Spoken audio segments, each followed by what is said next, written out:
Halo, Assalamualaikum warahmatullahi wabarakatuh. Salam dahsyat luar biasa. Oke, terima kasih atas perhatiannya. Kita kembali lagi di channel kami dari Pak MS. Jadi saya langsung saja ya supaya cepat, tidak kepanjangan. Jadi ini video kali ini yaitu masih lanjutan ya, tentang kimia reaksi redox ya. Sampai sekarang sudah sampai di part 6. Jadi kemarin kita sudah mengetahui konsep-konsepnya bagaimana. Ada beberapa konsep yang sudah ajarkan, silakan dicek lagi dari part 1 sampai part 5. Kemudian kita sampai di konsep yang terakhir toh. Ya, jadi ini masih konsep yang terakhir, yaitu konsep berdasarkan konsep bilangan oksidasi ya. Jadi saya ingatkan konsep bilangan oksidasi. Jadi kita masih di konsep keempat ya, konsep kenaikan dan penurunan bilangan oksidasi. Jadi kita sekali lagi kita menilai ini reduksi atau ini ke oksidasi berdasarkan kenaikan dan penurunan bilangan oksidasi atau berdasarkan bilox ya. Berdasarkan bilox. Kemarin kita sudah berdasarkan hidrogen, berdasarkan elektron, dan berdasarkan oksigen ya. Untuk yang baru bergabung silahkan tonton lagi yang sebelumnya ya, part-part sebelumnya. Nah, sekarang kita masih di sini. Kemudian berarti kalau di konsep keempat ini kita harus dulu tahu bagaimana menentukan bilangan oksidasi. Nah, di part 4 dan part 5 itu sudah saya ajarkan bagaimana caranya menentukan bilangan oksidasi, mulai dari aturan-aturannya bagaimana, dan skala prioritasnya bagaimana. Kemudian langsung ke penerapannya dalam menentukan bilangan oksidasi. Kenapa kita harus mengetahui dulu bagaimana cara menentukan bilangan oksidasi? Karena supaya kita bisa melihat nanti di dalam reaksi kimianya yang mana biloxnya naik dan yang mana biloxnya turun dari keadaan sebelum reaksi ke sesudah reaksi ya. Nah, sekarang kita sudah tahap bagian akhir ceritanya ini ya. Bagian akhir, fase akhir ini ya. Jadi kita langsung di contoh soal ya. Di konsep keempat berdasarkan kenaikan dan penurunan bilangan oksidasi. Jadi ketika Anda menonton part ini, saya anggap Anda sudah mengetahui bagaimana cara menentukan bilangan oksidasi. Kalau Anda belum mengetahui, silakan tonton lagi di part-part sebelumnya ya, terutama di part 3, 4, 5 kalau tidak salah ya, khususnya 5, 6 pada latihan soalnya. Nah, misalnya ada soal misalnya, saya langsung saja ke soal ya karena sudah aplikasinya penerapannya ya. Soalnya ada senyawa CuO, namanya ini tembaga oksida ya. Nanti kita pelajari tata nama setelah bab ini ya. Kemudian dia bereaksi dengan H2 menghasilkan gas. Kemudian tadi ini tembaga oksida bereaksi atau dicampur oleh gas hidrogen ya, atau dia dikatakan bereaksi ya. Ini bereaksinya, ini keadaan sebelum reaksinya, sebelum panahnya. Nah, kemudian kalau panah berarti dia menghasilkan, setelah dia bereaksi menghasilkan Cu dalam fase gas dan air H2O ya dalam fase gas. Tadi ini dalam fase padat ya. Nah, masalah fase-fasenya nanti ya, apa maksudnya dalam kurung ini ya, nantilah ya kita bahas di bab setelah ini, bagian tata nama ya dan persamaan reaksi. Nah, anggaplah ada soal yang kayak begini ya. Biasanya soalnya kayak begini, kemudian yang ditanyakan adalah apakah reaksi kimia ini merupakan reaksi redox atau bukan. Jadi tidak semua nanti itu reaksi kimia yang kita dapatkan merupakan reaksi redox, tidak semuanya ya. Nah, syaratnya apa kalau dia reaksi redox? Itu syaratnya kalau ada yang mengalami oksidasi dan ada yang mengalami reduksi. Dalam hal ini adalah ada yang biloxnya naik dan ada yang biloxnya turun. Nah, jadi kita cek satu-satu dulu ya dari setiap unsurnya ya. Nah, langsung saja.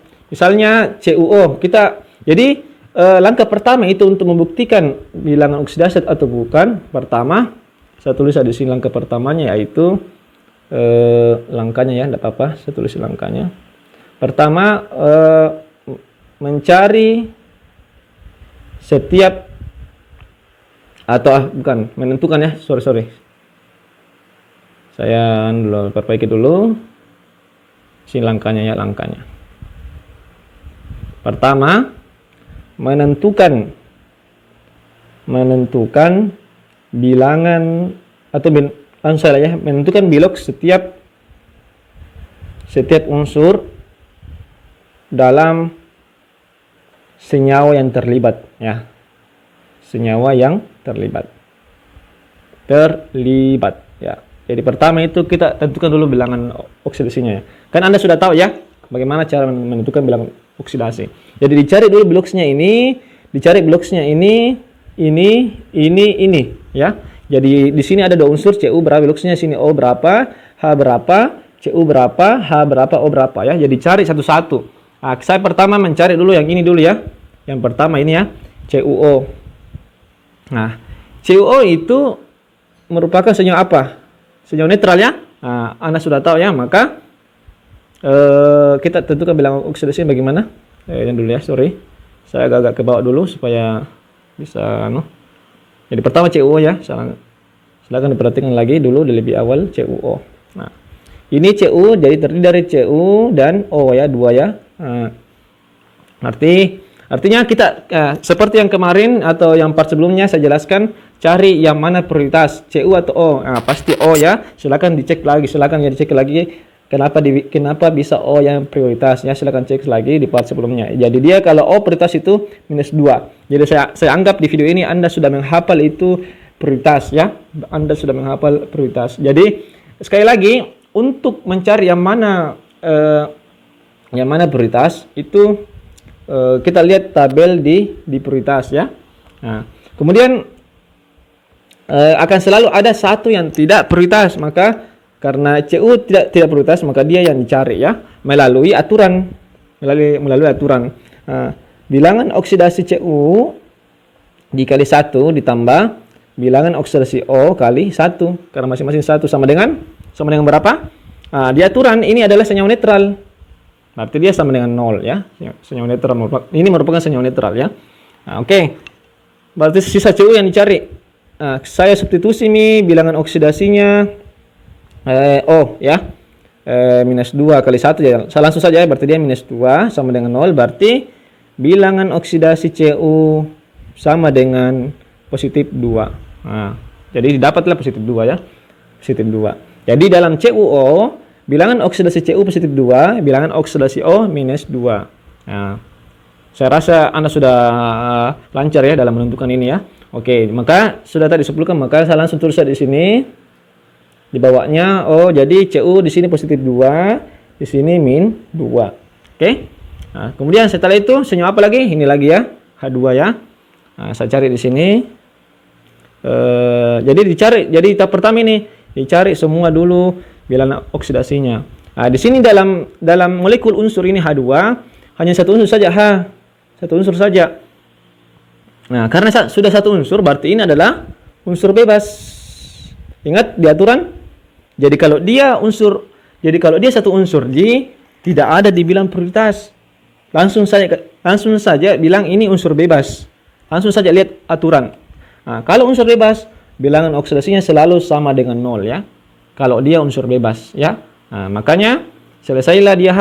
Maka H di sini bloksnya 0. Nah, saya harap Anda sudah paham. Jadi sudah cari bilangan oksidasinya semua unsur di sebelum panah ya, Sekarang kita cari lagi di setelah panah. Ya. Kemudian Cu. Nah, Cu ini saya langsung saja karena dia ini unsur bebas, satu unsur saja di sini, unsur bebas. Satu macam saja unsur di sini, maka dia langsung 0. Saya langsung kasih 0 ya. Bahwa bilangan oksidasi Cu adalah 0. Kemudian dalam H2O ya, kita cari lagi nih H2O ceritanya. Cari lagi di cekaran ya. Tadi setelah apa saya tulis di sini Cu. Nah, Cu-nya bilangan oksidasinya sama dengan 0. Ini merupakan sama ya. Saya tulis ini unsur bebas sama-sama dengan H2 ya. Kemudian tadi H2O cari lagi. Saya langsung saja. Ada 2 unsur H dengan O. Oke, yang manakah prioritas? Ya H yang prioritas. Kalau dia prioritas, dia positif 1. Berarti yang dicari adalah O. Melalui apa? Melalui aturan. Nah, silakan diulang-ulang lagi ya. Jika Anda belum paham, ulang-ulang lagi di part sebelumnya. Jadi saya agak langsung saja ya. Bilangan oksidasi H kali 2 tambah bilangan oksidasi O kali 1 ya. Sama dengan berapa? Unsur bebas. Unsur bebas ini yang merupakan senyawa netral ya. Senyawa netral berarti totalnya sama dengan 0. Nah, kembali ke aturan ya. Nah, O yang dicari ya. Berarti H sudah positif 1. Karena 2I kali 2. Nah, tidak apa-apa, saya tulis saja. Berarti O yang dicari sama dengan 0. Berarti bilangan oksidasi O di sini tambah, sini jadi positif 2 ya. Karena dikali 2 sama dengan 0. Jadi bilangan oksidasi BO-nya O sama dengan min 2 ya. Karena kenapa min 2? Karena dia pindah ruas. Jadi yang tadinya positif akan menjadi minus ya. Saya diulang-ulang lagi tidak apa-apa. Supaya diingatkan lagi ya. Nah, jadi bilangan oksidasi O adalah minus 2. Oke. Jadi dapat minus 2 di sini ya. Nah, oke, jadi dalam H2O, H positif 1, O min 2 ya. Nah, kita taruh di sini lagi. Mana tadi itu? H tadi positif 1, O min 2. Oke. Nah, setelah itu, tahap kedua, setelah itu langkah kedua adalah cari yang biloxnya naik dan turun. Nah, biloxnya naik dan turun. Kalau ada yang naik dan harus juga ada yang turun, berarti merupakan reaksi redoks. Kalau misalnya naik saja tidak ada turun, berarti bukan reaksi redoks. Kalau turun saja tidak ada naik, maka bukan juga reaksi redoks. Syaratnya harus ada bilangan oksidasinya naik dan turun ya, dari keadaan sebelum ke sesudahnya. Oke, kita langsung praktek ya. Ini keadaan sebelumnya atau sebelum reaksi atau reaksinya ya, sebelum reaksi. Reaksi ini keadaan setelah reaksi, Nah, lihat, jadi masing-masing misalnya Cu dengan Cu. Jadi kita hubungkan tiap unsur ya, masing-masing unsur ya. Cu dengan Cu. O dengan O juga dia. H dengan H juga. Coba cek yang mana naik dan yang mana turun. Kalau saya lihat di sini yang turun adalah ini Cu ya.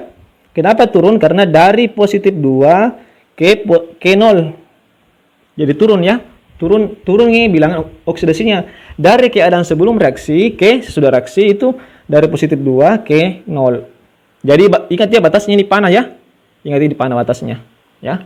Jadi kemudian kita lihat di setiap masing-masing unsur ya, bukan masing-masing senyawa, masing-masing unsur. Saya dapat yang turun. Sekarang yang naik mana? Kalau O dia, coba lihat O ya, minus 2. Di sini minus 2 tetap. Berarti O ini tidak mengalami perubahan bilangan oksidasi. Karena sebelumnya minus 2, setelahnya tetap minus 2. Berarti kita hapus saja ya. Hapus saja. Oke? Saya hapus saja. Sekarang yang terakhir ya H. Nah, di sini dia 0. Di sini baru keadaan sebelumnya 0. Sebelum panah dia 0. Setelah panah positif 1. Berarti dia naik. Nah, naik. Berarti ada naik, ada turun, berarti dapatlah, berarti ini merupakan reaksi redoks. Nah, begitulah caranya dalam membuktikan apakah ini reaksi redoks atau bukan reaksi redoks. Begitulah caranya. Kalau berdasarkan konsep bilangan oksidasi, jika ada yang naik dan ada turun, berarti itu merupakan reaksi redoks. Oke, kita lihat lagi yang mana mengalami reduksi dan yang mengalami oksidasi ya. Oke. Di sini turun. Turun itu apa? Turun itu berarti dia mengalami reduksi. Berarti CuO yang mengalami reduksi. Reduksi dia. Reduksi ya. CuO. Kemudian yang naik adalah oksidasi ya. Nah, lihat lagi kembali definisinya apa naik, apa turun ya. Saya nulis supaya enggak. Berarti ini karena naik dari 0 dari 0 ke positif 1, berarti dia oksidasi. Berarti H2 mengalami oksidasi. Nah, ingat ya, ada poin penting dalam menentukan reduksi dan oksidasi itu hanya di sebelum reaksi ya, di sebelum reaksi, bukan di setelah reaksi ya, bukan di setelah reaksi. Jadi dalam menentukan siapa reduksi, siapa yang mengalami reduksi dan siapa yang mengalami oksidasi itu di bagian sebelum reaksi, sebelum panah, bukan setelah panah. Ingat itu ya, itu poin pentingnya dalam menentukan siapa yang mengalami reduksi dan siapa yang mengalami oksidasi. Karena ini hanya hasil saja, hanya hasil saja ini. Jadi ini hasil ceritanya bukan sebagai pelaku ya. Yang sebagai pelaku yang mengerjakan, artinya yang mengalami reaksi adalah ini sebelum panah. Ini yang hasil hanya langsung menjadi saja ya, hanya langsung menjadi saja. Jadi sekali lagi dalam menentukan siapa reduksi, siapa oksidasi dilihat sebelum panah ya. Saya tulis saja ya poin pentingnya ya. Yang ketiga saja. Poin penting di sini ya, poin penting. Dalam menentukan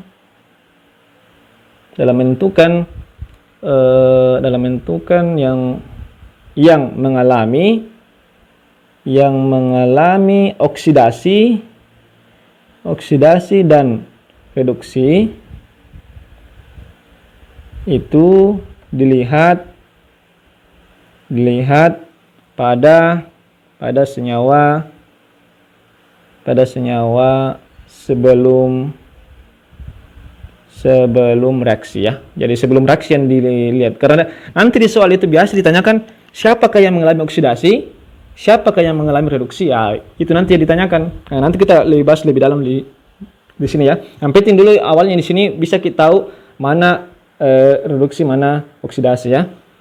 Nah, dalam menentukan yang mengalami oksidasi dan reduksi itu dilihat pada senyawa sebelum reaksi ya, atau sebelum panah. Dalam hal ini sebelum panah. Jadi tadi ini soalnya ya, saya langsung ke bawah ya. Jadi yang mengalami reduksi